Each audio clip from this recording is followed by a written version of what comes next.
इसलिए जो आज विरोध करेंगे उसको लंबे समय तक कीमत चुकानी पड़ेगी। अब बड़ा सवाल आएगा कि जहां संसद में बिल पास कराना था, चलिए वहां तो मजबूरी हो सकती है, लेकिन जो आपके अपने हाथ में था वहां आखिर क्यों नहीं नारी को पूरा वंदन कर लिया गया। लेकिन एक बात आ जाती है कि क्या राजनीति के अंदर हाथी के दांत खाने के कुछ और दिखाने के कुछ और हुआ करते हैं। जो टीम बनाई गई है उसके अंदर 58 मेंबर लिए गए हैं। उसमें राष्ट्रीय उपाध्यक्ष भी हैं, राष्ट्रीय सचिव भी हैं, राष्ट्रीय महामंत्री भी हैं, तमाम पोस्ट हैं। लेकिन यहां जाने क्यों भारतीय जनता पार्टी नारी शक्ति को पूरा वंदन करना भूल गई, और या फिर जो मैंने कहा हाथी के दांत खाने के और दिखाने के और। दोस्तों नमस्कार, मैं संजय मग्गू और मौजूद हैं देश रोजाना के डिजिटल मीडिया मंच पर। इस समय भारतीय जनता पार्टी का एनडीए का एक प्रस्ताव चल रहा है, उसको लेकर के स्पेशल सत्र भी हुआ था। दरअसल नारी शक्ति वंदन प्रधानमंत्री नरेंद्र मोदी ने अब की बार लाल किले की प्राचीर से कहा था कि महिलाओं को उनका हक देने के लिए सभी राजनीतिक दल आगे आए। दरअसल लोकसभा से, राज्यसभा से यानी कि संसद से कानून पास हो चुका है। नारी शक्ति को, महिलाओं को 1/3 यानी कि 33% प्रतिनिधित्व लोकसभा, विधानसभा, राज्यसभा सभी के अंदर महिलाओं को प्रतिनिधित्व पूरा मिले। 33% का जो कानून बना उसमें अमिटमेंट होना था एक बाकायदा। इसके लिए संसद का स्पेशल सत्र बुलाया गया था, विशेष सत्र। उस दौरान जब 5 राज्यों में चुनाव चल रहे थे, पश्चिम बंगाल महत्वपूर्ण था उन चुनावों के अंदर, चलते चुनाव के बीच सत्र हुआ था। असल में तो जो संसद का स्पेशल सेशन था वो था डिलिमिटेशन के लिए, परिसीमन के लिए। जो लोकसभा की सीटें हैं वो 1.5 गुना करने के लिए, और उसको नाम दिया गया था नारी शक्ति वंदन अधिनियम, अमिटमेंट बिल। विपक्ष ने विरोध किया था। विपक्ष ने कहा कि आप जो आज सीटें हैं 543, इन्हीं के अंदर महिलाओं को 1/3 सीटें 33% अभी दीजिए। बिल गिर गया और उसको प्रधानमंत्री जी ने लोकसभा की प्राचीर से अब की बार इस अंदाज में कहा था, आप सुन लीजिए। इसलिए जो आज विरोध करेंगे उसको लंबे समय तक कीमत चुकानी पड़ेगी। लंबे समय तक कीमत चुकानी पड़ेगी। और इसलिए राजनीतिक समझदारी भी इसी में है कि हम ग्रासरूट लेवल पर महिलाओं की जो पॉलिटिकल लीडरशिप खड़ी हुई है उसको आपने अब कंसीडर करना पड़ेगा।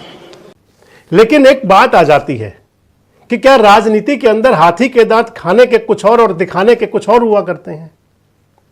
जिस नारी शक्ति को 1/3 यानी कि 33% प्रतिनिधित्व देने के लिए पूरी मारामारी है, पक्ष विपक्ष के बीच लड़ाई है, लेकिन इस सब के बावजूद जो आपके हाथ में आखिर वो क्यों नहीं पूरा होता।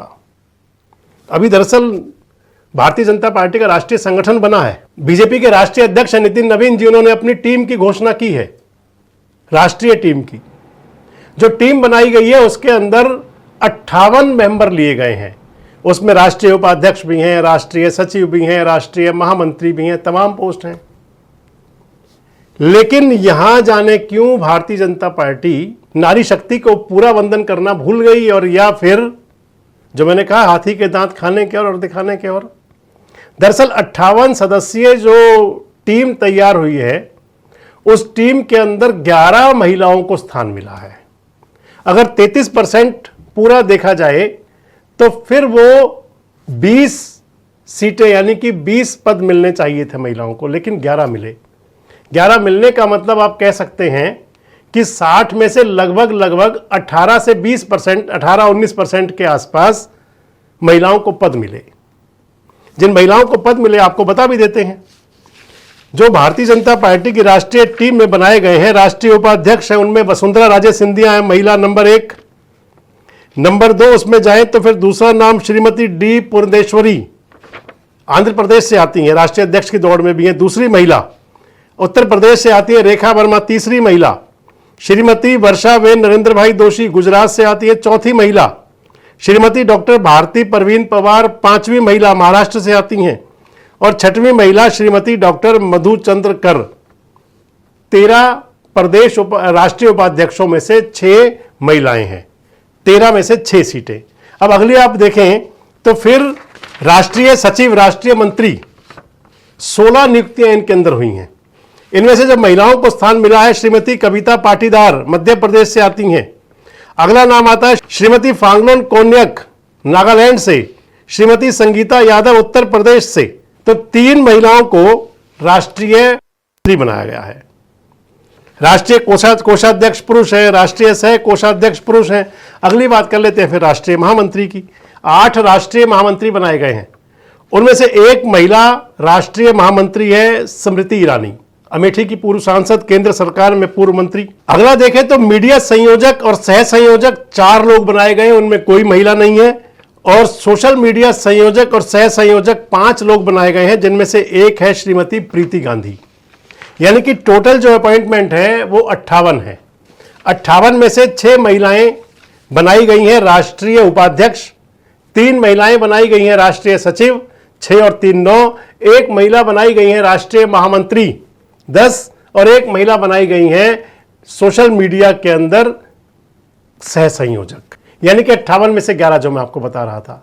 अब बड़ा सवाल आएगा कि जहां संसद में बिल पास कराना था, चलिए वहां तो मजबूरी हो सकती है, लेकिन जो आपके अपने हाथ में था वहां आखिर क्यों नहीं नारी को पूरा वंदन कर लिया गया? क्या मैंने सही कहा कि हाथी के दांत खाने के कुछ और दिखाने के कुछ और? कमेंट बॉक्स में अपनी राय जरूर दें। जुड़े रहें हमारे साथ, देखते रहें देश रोजाना। हमारे साथ जुड़े रहने के लिए सब्सक्राइब करें देश रोजाना के YouTube चैनल को और नई वीडियो की नोटिफिकेशन पाने के लिए बेल आइकन जरूर दबाएं। अगर आप ये वीडियो फेसबुक या इंस्टाग्राम पर देख रहे हैं तो पेज को लाइक और फॉलो जरूर करें और ज्यादा से ज्यादा शेयर करें।